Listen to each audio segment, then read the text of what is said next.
Putting together your status correction packet. Today we're walking through a very important process, assembling your status correction packet.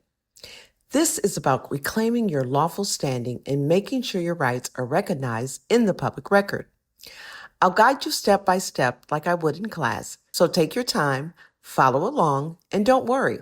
I'll explain not just what goes where, but why it matters and what standing each document helps you secure. Let's begin. Welcome to the step-by-step instructional video on how to write your cover letter for your status correction packet. I'm your instructor, Kalisa Bass, and today I'm going to walk you through every section of the cover letter, explain why it's important, what each part means, and how to personalize it for your situation. Let's get started.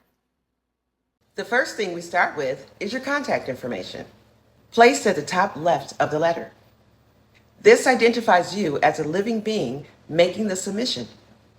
Here's a teacher tip. Use your physical location on the land, not a mailing address formatted like a corporate address. For example, no zip codes within brackets and no P.O. boxes. And also, date the letter for the day you will send or file it. Next, we'll cover the recipient court information. Next is the recipient court information.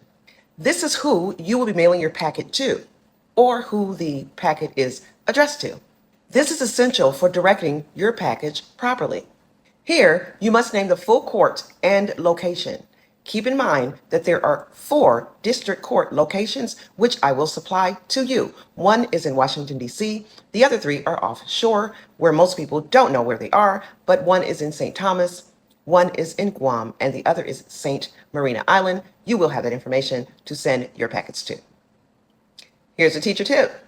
And make sure, especially in Washington, D.C., that you double check the information that's on the website just to make sure, but you're also going to send this certified mail so you can make sure that it gets there and that they did receive it and can't say that they never received it. Next, we'll cover the subject line. The subject line summarizes the intent of your letter, and it also signals the seriousness of the packet. Here's a teacher tip. This line should always include the words lawful declarations, status correction, and notice of record, so it's legally clear what you are filing. Next, we'll move to step 4, which is your opening paragraph and also your declaring purpose. Now we'll cover step 4, which is your opening paragraph or your declaring statement. This paragraph introduces your packet as a lawful demand, and it also identifies the harm that is being addressed. For example, please accept the enclosed documentation as lawful declarations and formal notices regarding my corrected political status, family lineage, and the lawful obstructions and human rights violations impacting myself and members of my family. This part declares the why of your submission. See, it makes it clear that you're not asking for permission. You are now finally informing them of your standing. Next, we'll move to step 5, which is self-identification. Step 5, self-identification. Now, in this section, we want to clearly state who you are. Not the corporate fiction, not the corporate person, not the corporate entity, the living man or woman, and definitely not a U.S. citizen, as defined by 28 U.S. Code 3002 15A. Here's a teacher tip. Be sure to cite the law, showing that the term U.S. citizen is a corporate status. Next, we'll move on to step 6 in the process, which includes your listing enclosures. Step 6, listing enclosures. This is my favorite part where we put it all together. Now I'm going to read it off of my screen here because I don't want to miss anything, but this is the packet where you list each document. Please pause here.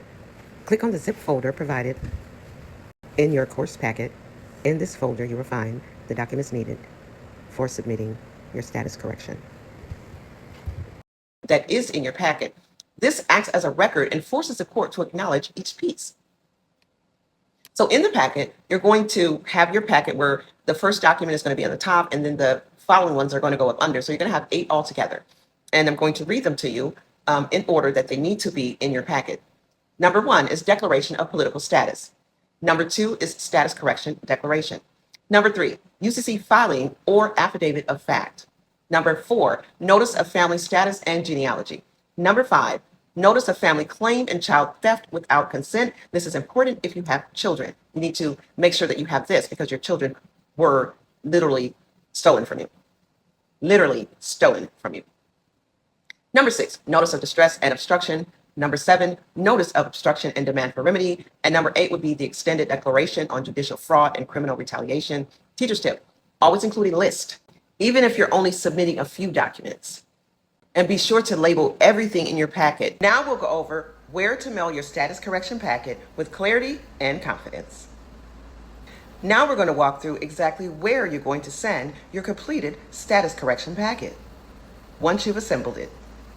This is the final but crucial step to make your standing known lawfully, publicly, and with accountability on the record. And let's be clear, we're not asking for permission.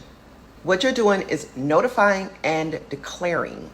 When you mail your packet in, you're lawfully notifying specific courts and your state that you're correcting your political status and standing as a living man or woman, not a corporate fiction. Each mailing serves as a lawful notice to authorities who either have tried to impose jurisdiction over you, have the responsibility of correcting your record, or may even attempt future claims against you. This is your declaration of standing, and it's also protected under the First Amendment, UCC 1-308, and the Constitution.